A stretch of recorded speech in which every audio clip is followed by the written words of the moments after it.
Raiders sign a player onto the roster with a lot of familiarity with new offensive coordinator Chip Kelly. We'll tell you about him plus a lot more on Wednesday's edition of the Locked On Raiders podcast for February 19th, 2025.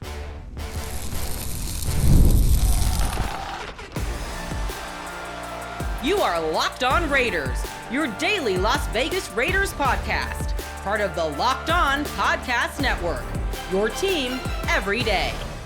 And welcome in, Raider Nation, to another edition of the Locked On Raiders podcast. Thank you so much for making the show your first listen of the day. We definitely appreciate you. If you're catching the show wherever you find your favorite podcast, that's great. You're checking us out on the YouTube page, that's great as well. We definitely appreciate that. We appreciate you coming back and supporting the show each and every day. It continues to help make the show grow as it has. That's because of you, Raider Nation, and because of the job that my man Ari does behind the scenes on the YouTube page, making sure we're looking good and sounding good each and every day. He does a fantastic job. We definitely appreciate him. You can check him out on Twitter at Ari Produces. You can hit me up as well at your boy Q254. And if you want to be a part of the show, you know you can do that as well. 707-654-4693. Plenty of feedback, right? The offseason is the time to go. It's go time, right? So a lot of conversation about quarterbacks, about roster building, what the Raiders can do in 2025 moving forward to get this team back to being the team that, well, we all expect them to be, right? A winning team, a consistent team, a really good team led by good coaches, good ownership, good players, right? Just all that. So there's a lot of conversation that we'll have for you coming up in segment number 3, your calls and texts. Again, 707-654-4693. In segment number 2, you'll hear from my guy, Emery Hunt, footballgameplan.com. CBS Sports does a really good job. Draft guy. He digs deep into the draft.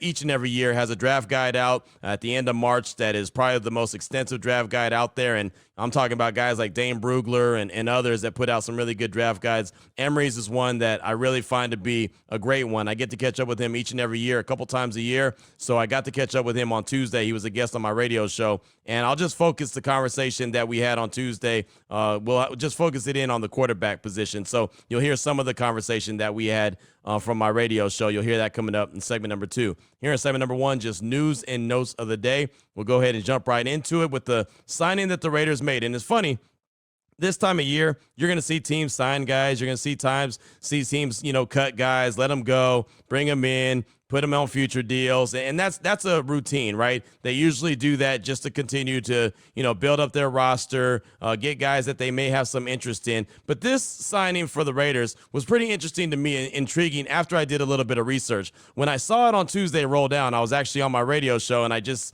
the email came through, I said, oh, okay, the Raiders have signed free agent wide receiver Kyle Phillips. Phillips joins the Raiders after spending the 2024 season on the Eagles practice squad. But after doing some research after the show got wrapped up, I realized that, Chip Kelly actually coached up Kyle Phillips for 4 years at UCLA. And obviously now Chip Kelly is the Raiders offensive coordinator. 4 seasons at UCLA, Phillips made 163 catches, 1,821 yards, and 17 touchdowns. He entered the league as a 5th-round pick of the Titans in 2022 and has 23 passes he caught for 259 yards in 2 seasons with the team in his only NFL regular season action. But I did find that pretty intriguing because all the success that he had with Chip Kelly at UCLA. And I don't know if Kyle Phillips is going to end up being a guy that's going to eventually make the 53-man roster, but if he does, I kind of look at him, envision him as, maybe Chip Kelly's version of Hunter Renfrow, right? It's funny. There was one note from an Eagles reporter when I tweeted out that they signed Kyle Phillips.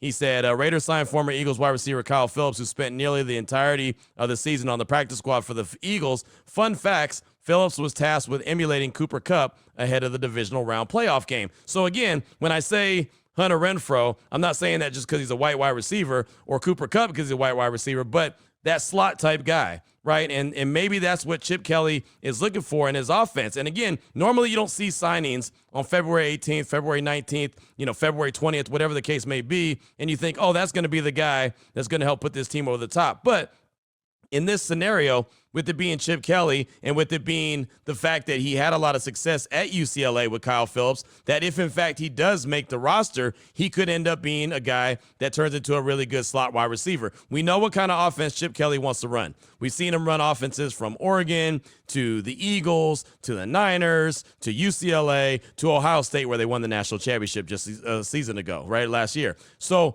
we know what he can do with a lot of different styles and types of player. So again, I'm not saying Kyle Phillips is going to be the Raiders' next great slot wide receiver, but I do look at him as a guy that I actually give a little bit more credit to the signing than I normally would. And even than what I did on Tuesday when I saw the email roll in, I just thought, okay, it's another signing. It's a guy that they just added to the roster and whatever. He'll end up being, released at some point. I didn't make a big deal. But like I said, that's because I was in the middle of a conversation and I hadn't done any research. But after doing the research and realizing how much, success Chip Kelly has had with him, I thought there could be something there. Now, there's a long way to go between now and making the 53-man roster. So again, not trying to, put too much gas on this fire or anything, or even create a fire, but just something to pay attention to, that this signing, Kyle Phillips, the wide receiver, he has had familiarity and has had success in a Chip Kelly-led offense. So I thought that was an interesting nugget to bring to the table here on today's edition of the Locked On Raiders podcast. Also, as we talk about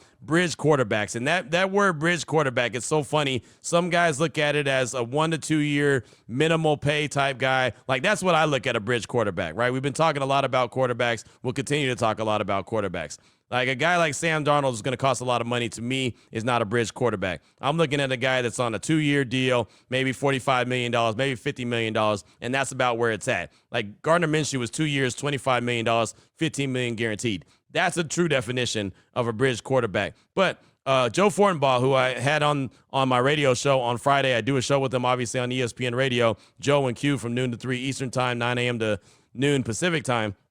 I've had sound bites on the podcast before when he was talking about serious teams, unserious teams, and teams that are just for entertainment purposes only. I also asked him about the free agent quarterback class, and I'm talking about Sam Darnold, Russell Wilson, Justin Fields, potentially a Kirk Cousins, guys like that. What kind of bridge quarterback does he think may fit with the Raiders? What does he think they should do moving forward? I just want you to draft a guy. Okay. See, every time we stack these free agent quarterbacks, and we try to rank them, I don't like any of them. Okay. I think either they're going to cost too much money and not give you enough return on investment. That would be Sam Darnold. Like, Sam Darnold's coming off a career year. You don't pay Sam Darnold. That's what the Angels did with Anthony Rendon. He came off a huge World Series win. They gave him a bunch of money. They basically paid him to be the guy from the World Series.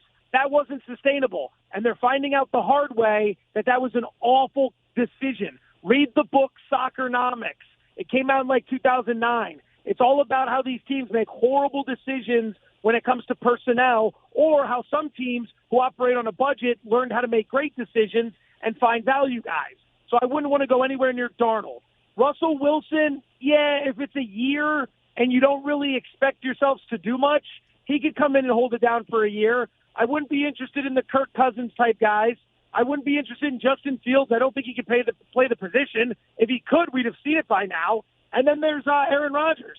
And I just don't think he's the type of guy you want to bring in if you're trying to get everybody on the same page. Rodgers is a me guy. That's okay. I'm not going to sit here and criticize him for it, but let's be honest. He's a me guy. And a me guy is not what you want in the Raider locker room right now. You want quality leadership, and you want to start building in the right direction. He's not the right fit. So he didn't like any of them, right? Mentioned Russell Wilson, maybe, and he wasn't in on Justin Fields. And Justin Fields is a guy that I'm starting to warm up to a little bit. I know I'm more open to Justin Fields than I am Sam Darnold. I'm trying to basically campaign against Sam Darnold. I just think it would be a huge mistake for the Raiders to go down that path, right? And you heard what Joe had to say about, going to cost a lot of money, and not to mention it's only been 1 year of success. And so you don't want to go and say, hey, that guy from 2024 is going to be the guy that we're going to get, and he's going to be the leader of the team for years to come. Like, you can't expect that to replicate itself, especially knowing that Kevin O'Connell is really good as a head coach. That's why he's coach of the year. He gets the most out of all the quarterbacks. All the quarterbacks that he's worked with have done really well. There's something to that, right? And so you can't just expect, just because Sam Darnold had a really good year in 2024, he's going to do that moving forward with whatever team he's on, including the silver and black. And then to double down a little bit, and I've mentioned this multiple times, and thanks to Ari and also the folks at ESPN Radio for finding this soundbite for me, I've talked about running into Kevin O'Connell, the Vikings head coach there on Media Row there in New Orleans. When we had him on the show, it was actually Greeny. It was me and Hembo. We had him on Greeny on ESPN Radio. And I asked him about the quarterback room. And, of course, Sam Darnold, who had a really good year, but they also have J.J. McCarthy. So how is he looking at that quarterback room now? This was an interesting soundbite from the head coach of the Minnesota Vikings. There was an organizational plan in place where we wanted to have a guy that we thought we could win football games with while still attempting to draft our quarterback of the future. And to be sitting here today, Sam Darnold, 14 wins later, his best season of his career by far. He deserves all the credit for that. We had belief in him, and he earned it with his teammates on a daily basis. But then also to have J.J. McCarthy, now healthy, going to have a full offseason. I think it's going to be really exciting. We'll see how the free agency process works out for Sam. We also had Daniel Jones late in the year come to our quarterback room. So for a quarterback guy to be able to go in there every day when they're in their meetings and see Sam Darnold, Daniel Jones, and J.J. McCarthy all doing football with Josh McCown in that quarterback room, it makes you feel pretty good. So it just was one of those things, as you heard from Kevin O'Connell, you heard him say that, they'll see how the free agency goes for Sam Darnold. So to me, it doesn't sound like that they were planning on franchise tagging him. Doesn't sound like they plan on bringing him back. He even mentioned Daniel Jones. If he's excited about Daniel Jones, that kind of lets you know that he pretty much feels pretty confident that he can do whatever. He can make a quarterback successful with what he does, the way he coaches, the players that he has around him. He's just really good. Like, we throw the word quarterback whisperer, that little term, we throw that around there a lot to a lot of different guys. But Kevin O'Connell, to me, feels like he truly could be a quarterback whisperer. So as I've said many times, buyer beware when it comes to Sam Darnold. I just don't trust a guy that's been in the league since 2018 and has only had 1 year of success. And that's under that guy, Kevin O'Connell. So I wouldn't throw the money out there at him, and he's going to want money. I'm not saying he's going to get a 4-year, $160, $170, $180 million deal, but that's what he's going to be looking for. And now if he ends up not getting that kind of market and they're looking at it maybe a 2-year deal, $50 million, okay, that's a different conversation. I'm all in, right? That's fine, because you can eat that kind of money, and if it doesn't work out, you feel, okay, well, at least I tried. But if you invest that kind of money and give him like $100 million guaranteed, like the Falcons gave Kirk Cousins, I think you're not setting your team up for success, especially for the Raiders, for a team that's just trying to get their legs under them and try to build a strong foundation. I don't think that's how you build a strong foundation with a $180 million quarterback with $100 million guaranteed in only 1 year of production. So that's quarterbacks that are veterans. What about quarterbacks that are going to be available in the 2025 NFL Draft? My guy Emery Hunt joined my radio show on Tuesday. You'll hear a part of that conversation next on today's edition of the Locked On Raiders podcast. Before we get to that, though, I do want to tell you about a message from our sponsor, Intuit TurboTax. Taxes was waiting and wondering and worrying if you were going to get any money back, and then waiting, wondering, and worrying some more. Now Taxes is matching with a TurboTax expert who could do your taxes as soon as today. An expert who gives your taxes their undivided attention as they work on your return, while you get real-time updates on their progress so you can focus on your day. An expert who will find you every deduction possible and file every form, every investment, everything with 100% accuracy. All so you can get the most money back guaranteed. No waiting, no wondering, no worries. Now, this is Taxes. Get an expert now on TurboTax.com. Only available with TurboTax Live full service. Real-time updates only in iOS mobile app. See guarantee details at TurboTax.com/guarantees.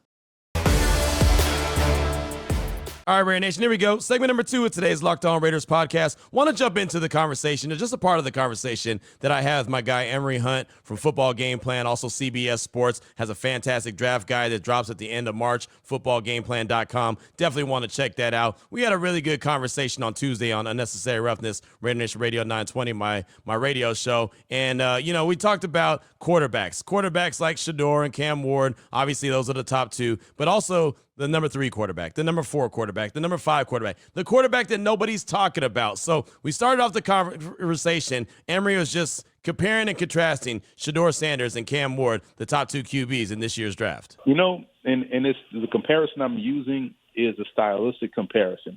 It's Joe Burrow, Patrick Mahomes, both elite quarterbacks, but it's just about how they play, right? And you talk about Joe Burrow, you're talking about Shador Sanders, a guy that does a great job in, distributing the football, true point guard at the position, someone that understands how to lock in situational football, third down offense, backed up offense, red zone offense, 4-minute offense. He does exceptionally well. He protects the football. He doesn't turn it over.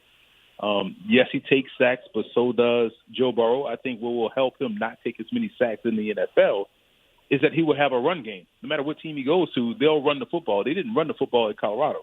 And when you look at Cam Ward, he has that arm arrogance that Mahomes has.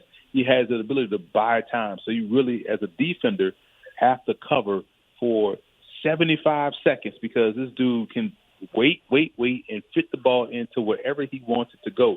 And a lot of times, a lot of things that we heard about Patrick Mahomes coming out, well, you can't play that style of football, coming out that air raid offense. You can't scramble around like that and just chuck it deep down the field accurately on the move.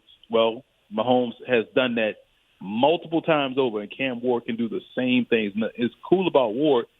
I interviewed him when he was a young cat, let's say a freshman at Incarnate Word. Had him on my show, talked to him for a long time, and I'm glad he got the opportunity to go to Washington State and then to go to Miami because people would have just tried to knock him as, oh, he's just a small school guy. But he went out to a Power 5, 2 Power 5 programs and balled out. So you can't go wrong with any one of these two dudes. How much does it help that Cam Ward has all the experience, 5 years in college, over 150 total touchdown passes and over 18,000 career yards? How much does that help prepare him for the next level where he might be able to start sooner rather than later? I think regardless of the numbers that you laid out, the reason why he's, I think, prepared to go to the NFL is because he had to deal with adversity in terms of the non-advantageous situations. He had to go to Incarnate Word. He played in the Southland Conference. There's blue bloods in the Southland Conference of FCS football. You're talking about McNeese. You're talking about Sam Houston at the time before they moved up. You're talking about, Southeastern Louisiana was a new cat on the block, Nichols. So he had to go through that conference, very tough conference. He goes to Washington State, makes them relevant. Washington State was like kind of a, average program in the Pac-12 at the time. Then he goes to Miami, who was, the sleeping giant, and has them on a precipice of the playoffs. So he has done the most in, the adverse situations and has always come out positively on top. You watch a game, whether that's Incarnate Word, Washington State, or Miami, and you always come away saying, man, this dude Ward got the goods. Who do you think is QB3? Who should we be looking at as QB3? Jalen Milroe, easily. And the reason why I say Jalen Milroe is because, number one, this kid won the Campbell Award, which is the academic Heisman Trophy. So think about that for a minute. You have someone that played at a high level, was a star at Alabama, super successful, and was killing in the classroom. Now, here's the other thing, Q. I am a College Football Hall of Fame voter, so I'm a member of the National Football Foundation. I have gone to a couple of the Campbell Award ceremonies, and the first one I went to, legitimately sitting in that room, blown away at the majors these guys major in and the GPAs. I remember one was the returner for the Miami Dolphins. His name slips my mind recently, but it was like molecular engineer or something like that. It was like a 4.5. I'm like, you got to be kidding me. He was a star at Miami. And so the fact that he was able to do that and play at a high level shows he's coachable. Think about it. 2022, we was looking at Miller like, man, I don't know if he's going to be a quarterback. And then 2023, he improved so much to where you're watching the game like they can't win without him. And then this year he's learning a new offense, so he had the ups and downs of that you would go through. But it shows that he's coachable, he's smart, he wants to do well. He's a military kid. I would bank on him if I had a choice of who's going to be QB3 because of all of those things that I mentioned. What about Jackson Dart from Ole Miss? A lot of Raider Nation has talked about him. They saw him play, possibly be a second-round pick or whatever. What do you think about him? He's a good player. I think what has happened, it shows you the power of social media and viral moments because everyone's now talking about Jackson Dart based off one throw midweek in bowl season against Duke. Because if he doesn't roll out to his left and throws the pro day throw down the sideline, no one is talking about Jackson Dart in terms of challenging Shedeur or Cam Ward, right? Because we all watched them play versus Florida. We watched the 3 straight interceptions he threw. We watched the bad situational football. We watched him against Georgia struggle in the first part. The backup came in, led them down the field for a touchdown. Then he came back in the game and then played lights out. We remember that Jackson Dart, but because everybody was so caught up on this viral clip in a bowl game, now they're talking themselves into that throw and what they saw at the Senior Bowl, which is okay. and trying to talk up Dart to try to talk down Shador and Cam Ward. The Raiders have Chip Kelly as their offensive coordinator now. They signed him to a really big deal. What are your thoughts on Will Howard, who just won a national championship with Chip Kelly as his OC? I will say this about Will Howard. Credit to him for really becoming a different quarterback in the postseason, because regular season Will Howard was average at best. And we're to the point where we're looking at how Will Howard was playing at Ohio State, juxtaposed to how Kyle McCord was playing at Syracuse. Like, man, did they get rid of why did they get rid of McCord, right? And then in the postseason, some of the throws he made was probably some of the best throws you see all season, regardless of quarterback. Like the deep throw to Jackson Smith and Jigba or Emeka Ibuka, like hit him in the numbers as they was, converging coverages on him. And it's like, wow, this dude, he's really played really well when the stakes were high. So you got to give him credit for that. But you can't ignore the 4 years of film that we've seen on Will Howard. To throw all of that away for 4 games, like that's not how you do scouting. So you got to look at all of that. I still think he's a day 3 pick, but at least he played the best when he had to play the best. His team needed him to play the best. And with that, you can say, okay, I can trust Will Howard to be our backup. If we need a 2 to 3 game stretch where our starter is out, we at least know he could handle the moment. That's why I love talking to you, because you got so much insight and you bring up points that we may not be thinking about. So with that being said, Emory, is there a QB that you think could be a sleeper that we're not talking about that maybe we should be talking about, or maybe we'll know his name after the Combine? Well, I'm surprised that no one's talking about all these other they brought up, I've kept count, they brought up 9 quarterbacks so far to try to put in the same conversation with Shador and Cam. They brought up, first it was Connor Wegman, then it was Carson Beck, then it was Grant Nussmeier, then it was Jackson Dart, then it was Miller Moss, then it came back to Carson Beck, then it was Will Howard, then it was Kyle McCord, now it's back to Jackson Dart, now it's Tyler Shuck. Like, they never brought up Brady Cook. Brady Cook has balled out at Missouri. And this year, Brady Cook was playing banged up, and we all watched him, in that ball game where he gets hurt, goes to the hospital, gets carted off, and then comes running back out tunnel full pads on and leads them to a bit. Like, Brady Cook is the dude. And I love how he competes. He reminds me so much of Andy Dalton when he was coming out of TCU. I'm shocked that no one's talking about Brady Cook. They done brought up 9 different quarterbacks, but never brought up Brady Cook.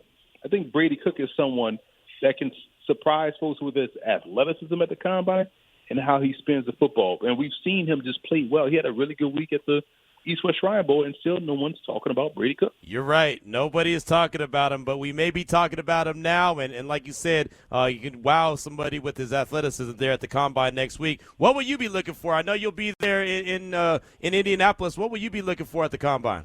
I love going to the Combine to get the player interviews, and I love asking questions to these players. If you notice, I'm always one of the first ones to ask a question, if not the first one, because I like to get the first question out to set the tone for how the rest of the press is going to go. So I'm always excited to talk to these guys, ask legit football questions, and not, did you talk to this team? Did you talk to that team? Yes, they've talked to every team out there. And again, don't ask that question. Don't ask, what it would be like to get drafted by a so-and-so team. It will be great, because not many people get drafted. So don't ask that question. So I always ask the football questions. That's what I love most about the Combine, and just hanging out in Indy. It's kind of, I said this before, it's like we're all back in college again. We're all in the same city. We work during the day, i.e. go to class. Then at night, we're all just walking around Indianapolis until we do it all over again the next day. Really good stuff from Emory. He'll be out at the Scouting Combine in Indianapolis, and again, he does a really good job. I think he's very underrated for what he does. I really do. His draft guide is fantastic. Like I mentioned multiple times, footballgameplan.com.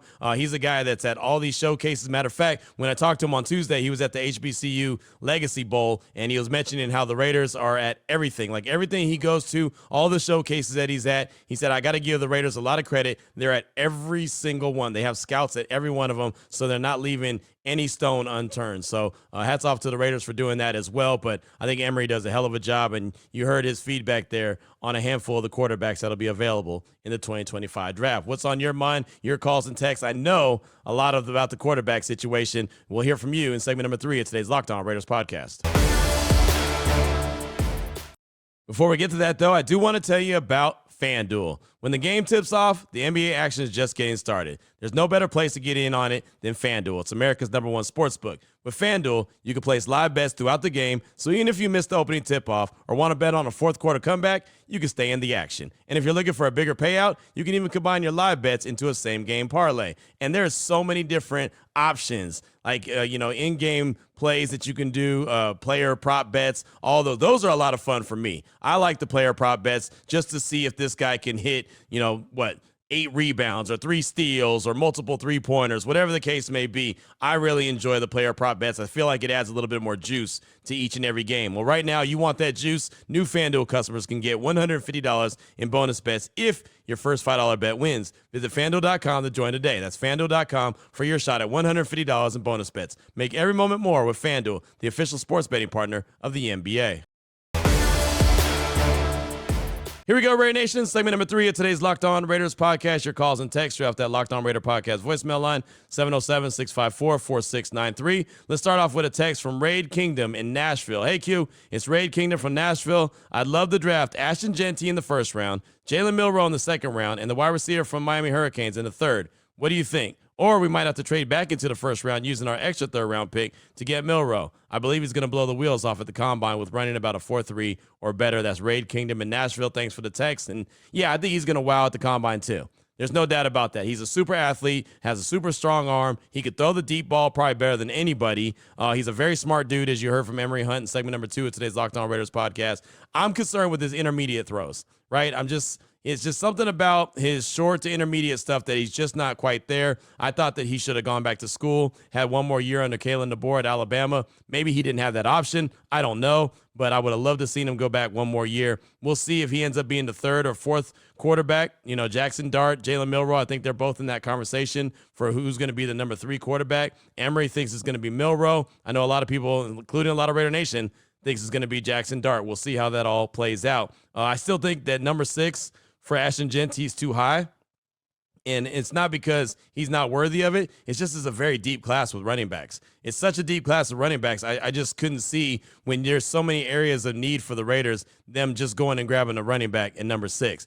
They have so many dudes that are going to be available at number 6. Even if they don't get a quarterback at that spot, you can get an offensive lineman, the top offensive tackle. You can get a top defensive lineman, right? You can get a top corner. There's so many different areas of need that you can get at that number 6 spot that's not a running back in a very deep running back class. So I wouldn't get Jeanty. I think he's a great talent. I just don't think it would be smart business to get him at number 6. And Restrepo is the running wide receiver you're talking about from Miami. Fantastic wide receiver. I don't know. I guess I should start asking about him when people are projecting to think that he's going to go in the draft, but he's a really good wide receiver. There's no doubt about that. So thanks so much for that text. I do appreciate you. Up next, got a call from Raider Izzy. He's calling to talk about the quarterback position and how he feels like he has a good idea of what the Raiders will do based off the history of John Spytek in Tampa Bay, Pete Carroll in Seattle, and Tom Brady being a late-round pick. Here he is, Raider Izzy. What up, Q? Raider Izzy. Wanted to chime in on the quarterback conversation from yesterday now. So I completely agree with you, 100%. And to be honest with you, this is where my head's at. Based upon Pete Carroll's history, Spytek's history, Brady's history, Brady being 199 overall, a bunch of guys, didn't believe in him, passed on him. He was that story. He's the epitome of that story. Spytek doing what he just did with Mayfield. Not saying he was the only one that did it. Like, obviously the Bucs as a whole did it, and Carroll doing that with, finding Wilson in the third round and then Geno Smith and that whole process. I just don't see them being the 3 main guys that are in charge here of this process. And even Chip Kelly too. He had an amazing year under Nick Foles. I just don't see them spending that kind of money on Sam Darnold. Russell Wilson, I don't think anyone's spending that kind of money. That's an absurd contract for them. That's not happening in my opinion. Here's what I would do, okay? I personally think the quarterback room and the running back room, and that's a story for another time. I think those rooms should be completely overhauled. I don't think that anyone from this year's roster should be on that. We're in need of a new start there. What I would do is I would go with Justin Fields. Same story. Dude has been doubted on for so long. Man, he went from competing with Lawrence to being the first pick in the draft to getting drafted after Wilson. Going to Getsy, who we know is a train wreck. Arthur Smith in Pittsburgh doesn't let their quarterbacks switch up at the line. They don't give them any type of control. Dude, I would call Justin Fields and be like, listen, this is your show for 1 year. You're the starting quarterback. No competition. You're the guy for this year. Okay? Then I would draft Jackson Dart. I just got the feeling with him, man. I just feel like he's the guy this year. I don't know what it is, man. I just get that feeling with him. He just has that it factor to me. His teammates love him. Incredible work ethic. Let him sit for a year behind Fields. Okay? And then I would sign a veteran honestly, Marcus Mariota would be perfect. A veteran in the room. An older veteran. He's not going to play unless, God forbid, he has to. Let him be the veteran in the room to help Chip Kelly get the point across. They have a good relationship already. That's what I would do with that room. Again, Mariota's not playing. He's the veteran guy. Just my opinion. Love the show as always, bro. Later. So Justin Fields is the answer for Raider Izzy. And I've said it multiple times. I'm starting to come around for the exact reason that you mentioned. Maybe a 1 to 2 year guy with the ability to sign a big deal elsewhere. Look, I'm totally out on signing anyone for a big deal. That's my thing. Don't sign anyone for a big deal. The Raiders don't need to do that right now. Right now, if they were one Tom Brady away from winning a championship, that'd be different. Or one big-time player, the best out there, and you're going to give up some big money, like the Jets. The Jets had a good plan in place. It's just the execution didn't work out because, one, Aaron Rodgers got injured, and two, they had no control of their franchise. Right? But, they had a really good defense, strong defense, had a really good offensive playmakers. They just didn't have a guy that was worth the salt that can get him the ball. So they said, okay, we're going to go out and get Aaron Rodgers, who's very skilled, and he is still very skilled, right? He's still very skilled. But he goes out and tears his Achilles 4 plays into his career there with the Jets. And then, we saw how everything kind of fell off the rails last year, right? Their head coach gets fired. They go and acquire Devontae. It was a big cluster going on there in New York, right? So they had a good idea. I don't think the Raiders are in that position. I don't think it's good business to go and spend a lot of money on a quarterback when you're not really in that position. That's why I keep saying a bridge quarterback. And I know everyone's definition for a bridge quarterback is different, right? Mine, again, as I mentioned multiple times, 1 to 2 year guy, minimum contract, right? Maybe a little bit more than what Gardner Minshew got last year, but that's about it, right? Not trying to invest a whole lot of money in a quarterback that I truly don't believe in. And that's why I'm so against Sam Darnold, because I truly don't believe in Sam. I know a lot do. Right? I got a lot of respect for Vinny Bonsignore. He has a lot of confidence in Sam Darnold. I don't see it, but there's that. And he could be right. I could end up being wrong. And if I am, I have no problem coming back and saying, hey, you know what? That Sam Darnold guy was really good. My fault.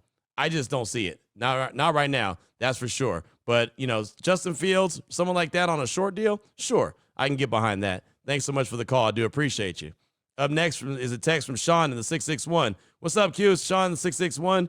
If Sam Darnold was the guy, the Vikings wouldn't be letting him go and just walk the way that they are. That being said, I really hope that that's not the direction we go. Hope we do whatever we do, have to do in the draft to draft Ward or Sanders. Either way, in Brady and Carroll we trust. Go Raiders. That's Sean in the 661. And yeah, and that's why I played that sound from Kevin O'Connell in segment number 1. I've referenced it multiple times here on the show. I just didn't have the sound bite, but I remembered it from when he said that, we'll see how Sam's free agency goes. If he truly was the guy that they really believed in, that he was going to take them to, over the top. You heard him say 14-3, 14 wins later, his best career ever by far, right? They didn't say best career ever by far, we've got to keep him. They said best career by far, we're going to move forward basically with our plan to start J.J. McCarthy, right? And then they got Daniel Jones in the building, and that was like an answer to the riddle as well. Sometimes you just have to listen to what the guy says and anyone says to understand where they're at with certain people. So I'm with you. If he truly was the guy, I think the Vikings would try to hold on to him as well, at least make sure that they tag him and get something for him. And it seems like that's not going to be the case. If he does walk, they'll end up getting a compensatory pick for him instead of, if they franchised him and then got multiple draft picks for him. So there's that. But thanks for the text. I do appreciate you. Up next, got a call from Rich in the 831. He's calling to talk about college football and what he watches a lot as it pertains to the draft for the Raiders, and in particular, the running back position. Here he is, Rich in the 831. What's up, Q? It's Rich from the 831, man. Hey, bro. So happy, so started talking to the draft and so recently, man, because at the end of the day, we could have talked about this since October, and it would have just been brutal. As a guy who watches a lot of college football, as I know you do, here's the thing, though. Like, I know you watch Alabama, and you do obviously probably venture out, just like I do. I typically watch, the old Pac-12, so to speak. Now they've kind of, fractured off a little bit. But, my wife was an alumni of Arizona State. I actually saw Jamarcus Russell there play live, LSU against ASU, after the hurricane. We won't go there, though, considering the draft. But, man, not sold on Darnold. We talk quarterbacks. I'm not sold on a lot of things. I kind of thing with the Ashton thing.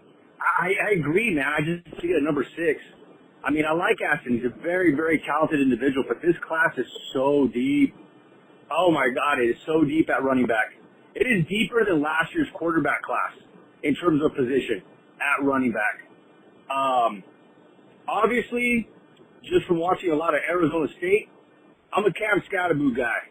And Scat, man, I just don't get, in my personal opinion, he was probably the best running back in college football last year. I mean, the team relied on him. Not only that, I'm going to pound the table for him. He's not going to be a first-round pick. He's not going to be a second-round pick. You're going to get value at third round. Not only that, is Raider Nation's going to fall in love with this guy. I mean, he's John Ritchie with wheels. He's Peyton Hillis with a little more attitude. He's Mike Allstott with more skill. I mean, and I know I'm probably overselling this guy. But at the end of the day, I mean, let's get off the Ashton train. It's not worth somebody, at that high of a pick. I completely agree. No to Darnold in terms of quarterback. I'm kind of warming up the Fields. Really kind of warm up the Fields. I just don't know 100% yet. I kind of like Kyle McCord. I mean, we watch college football. I kind of like him. I don't know why, but I do. Out of Syracuse. I mean, there's just so much to dissect and decipher or whatever you want to call it here in the draft. Glad you didn't wait for it. Or glad you waited for it. Glad you didn't take it early. Go Raiders, baby. I know I only got 3 minutes. Rich, representing that 831. I used to live in the 831 for a little while, representing that Seaside, California. I know that's Salinas, Monterey, that area out there. But yeah, I lived in Seaside for a quick minute while I was working at a radio station in Monterey. It is not easy to live there. Let me tell you, it is not the cheapest to live. Trust and believe that. That was some tough days for your boy, but it was a really nice area to live in, that's for sure. But thank you for the call. Cam Scatterboo is a great running back. I would have no problem if the Raiders drafted him. He's not going to be a first-round guy, but, man, you want to talk about a guy that's the image of a Raider, right? That's Cam Scatterboo. That dude is an absolute just a mauler, right? You described him. When you said that you might be overselling him, no, you didn't. You didn't oversell him. That's who Cam Scatterboo is. What he was able to do, and I'm glad that this is what I liked about the college football playoff format. A lot of people that didn't watch Arizona State, like you watched them a lot, I get to watch them. I'm actually blessed in the situation that I'm in, because I always have watched a lot of SEC football. Like you said, Alabama, always watched a lot of Alabama, but I always got to see a lot of SEC football, and I saw a lot of Big 12 when I was in Texas, because, I was in Texas, and there was a lot of Big 12 that was on, including Baylor, who was the team that I covered as the flagship radio station at ESPN Central Texas. So we were always recovering the Big 12. So that's who I saw the most of.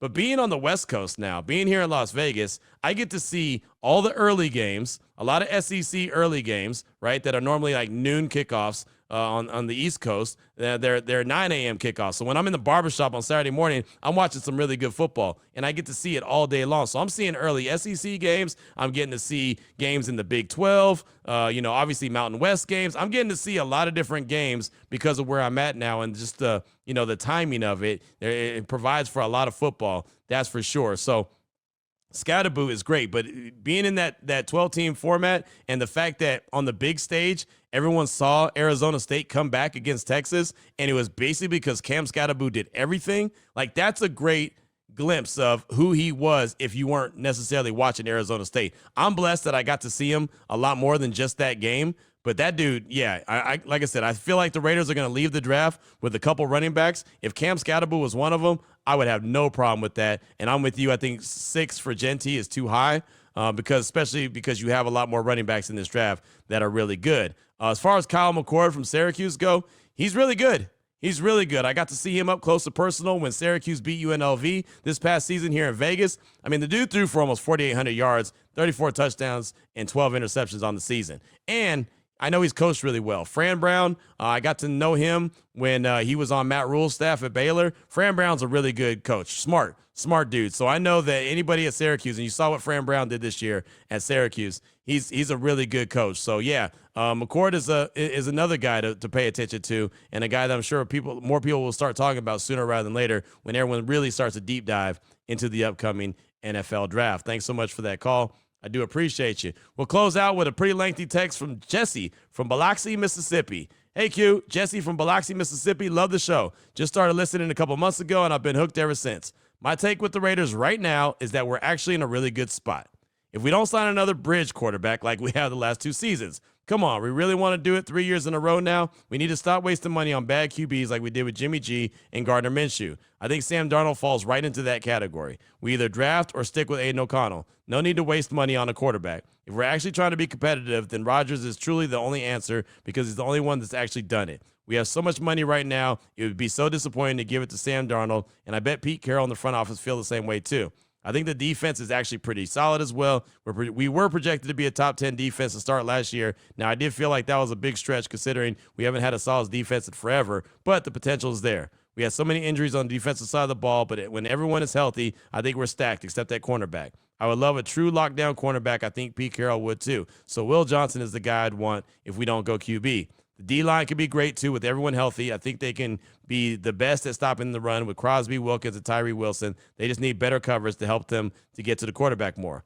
I may be paranoid, but Max Crosby leaving seems possible, and that would really suck. But overall, I think we have the tools to build a solid team, and I have all the confidence in the world with Pete Carroll and the rest of the front office to get it done. Thanks, Q. That's Jesse from Biloxi, Mississippi. Really lengthy text right there. A lot of good stuff. And, yeah, when I look at a bridge quarterback and I talk about a bridge quarterback, I'm talking about a guy that can make way for a rookie, right? Or a guy that gets drafted, and then at some point this quarterback gets out of the way and lets that guy take over. But a guy that can take the reins first. And the reason why I continue to talk about a bridge quarterback is because Tom Brady has let it be known he doesn't want a rookie quarterback to start. Tom Brady has a lot of say in what's going on with the Raiders. Now, maybe Aiden O'Connell is that guy, right? I mean, I know some get frustrated when you bring up Aiden O'Connell's name, but he is still on the roster, so he's going to have an opportunity to compete. I think for the Raiders to do this the right way with their quarterback, they sign a veteran, just a bridge guy, they have Aiden O'Connell, and they draft a guy. I think that'd be an ideal quarterback room to let them roll the ball out there and go compete, right? And may the best man win. That would be the best idea as far as I'm concerned. But have a real true competition, and if you go and sign like a Sam Darnold to a real deal, like a real big deal, there ain't going to be no competition. It's going to be his job, right? And it might not even be a competition if you sign a bridge guy. If you get him a couple years, $50 million, I can't expect that they wouldn't play. But then again, Pete Carroll, had a quarterback that he traded for, signed Matt Flynn to a big deal in Seattle, and then drafted Russell Wilson, and Russell Wilson ended up getting the start. So, again, I think a competitive quarterback room would be good. The defense, I projected that they were going to be a top 5 defense. That was me overshooting. That was me seeing what I saw in training camp and thought that, man, they're shutting this defense or this offense down. Truth of the matter was the offense just wasn't that good. So that was me overshooting, but they probably could be a top 10. They just need more depth. Right, they need more depth on the defensive line. They need definitely in the secondary, like you mentioned. They need really upgrades all over the field. but they can be a really good defense, but they have a lack of depth right now. And that's why once they got hit with injuries, it was really a struggle, but they still did decent.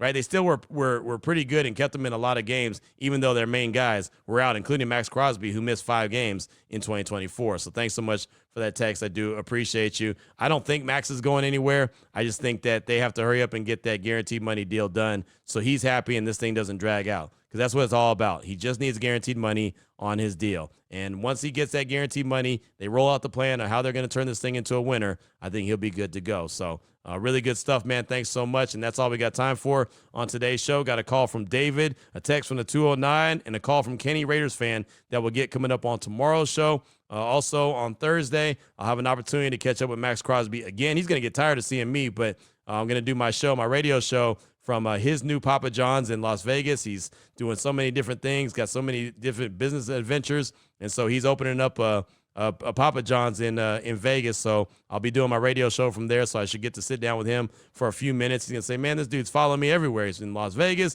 He's in New Orleans. He's back in Vegas. He's going to get tired of me, but that's okay. I'll catch up with him on Thursday. Of course, bring some of that to the show as well. And then Daniel Jeremiah has his big conference call, his pre-scouting combine conference call, where he discusses all things NFL draft. That's on Thursday as well. We'll bring that to you on Friday's show. So we look forward to all of that coming up as we close out the week really strong. So until Thursday, Raider Nation, take care of yourself, take care of your family, love on your family. Most importantly, as always, just win, baby.